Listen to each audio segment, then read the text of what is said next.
All right, today we're going to be looking at something called the problem of evil. Now, before we get started, I want to make it clear that I'm not here to push my own position or agenda. I'm here to put to the test some of our most closely held beliefs and see if they hold up to the high standards of what we're all really searching for: knowledge. Before we get started, one more quick caveat. This is a basic introduction to the problem of evil. If you want something more philosophically rigorous, I suggest you do some reading. Read The Problem of Evil by J.L. Mackie, and a response to that, The Free Will Defense by Alvin Plantinga. They do a good job of providing a rigorous, yet for the most part accessible, debate on this problem. With that out of the way, let's get started.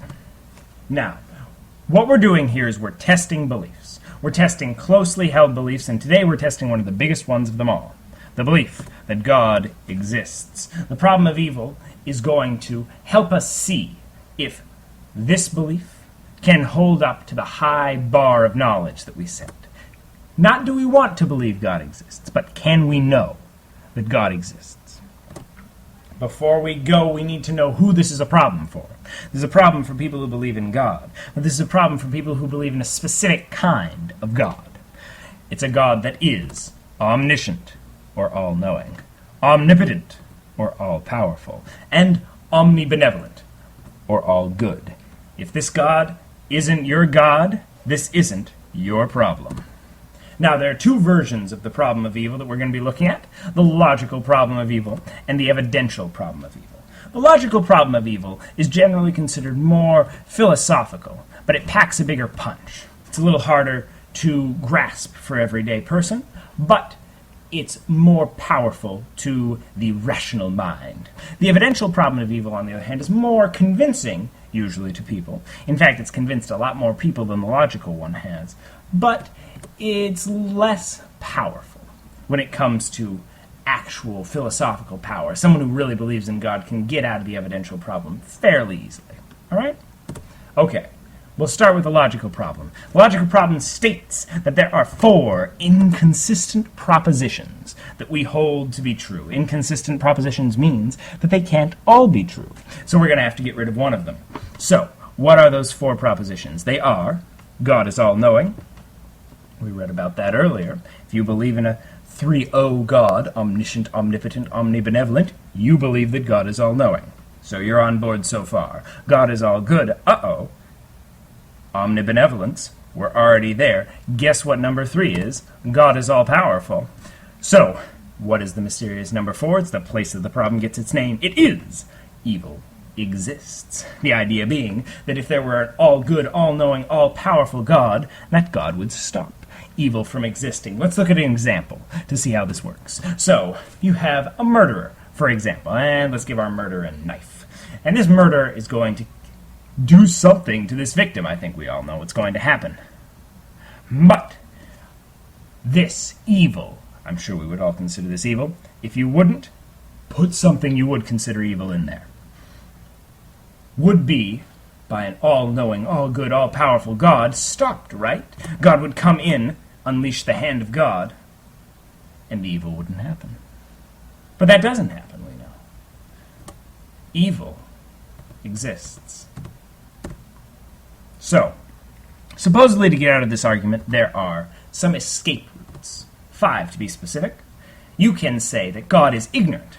Maybe God's all-good and all-powerful. But he just doesn't know about the evil going on in the world. Maybe he's very far away. Maybe he's only in certain places at certain times. He does the best he can, but he just doesn't know about all the evil. Possibility, but it doesn't give us the God we're looking for. God is mean, or maybe God just doesn't care. He can stop the evil. He knows about the evil, but he doesn't want to, or he chooses not to. Maybe he's vengeful. A lot of possibilities here, but once again, it doesn't give us the God we're looking for. Or finally, maybe God is weak. God can't stop the evil. He knows about it. He wants to stop it, but he can't stop it. Once again, it doesn't give us an all-powerful God, and that's exactly what we're looking for. Another way out of this is to claim that evil doesn't exist. This is a little sketchy as far as things go, because if you think that evil is a concept that doesn't exist, then you probably don't think that God can be all good because you don't really believe in good and evil.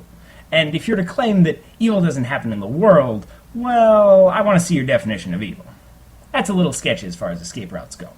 But there is a fifth escape route, which is probably going to be what a lot of our defenders of God take.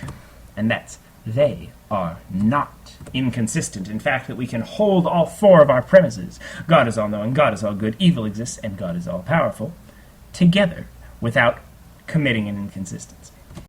Now we're going to talk about the evidential problem of evil. This problem is a little less philosophical than the logical problem. It doesn't go premise, conclusion. It more says, well, let's look at the evidence out in the world, hence the name, evidential problem. Look at the evidence out in the world and see from this evidence what's more likely conclusion to draw, that God exists or that God doesn't exist. Let's see. I'll present you with some evidence. You make up your own mind. 880 million people live on less than $1 a day. 30,000 children die each day from preventable illness. 685 women are raped every day. In a world of such horrors, how can God exist?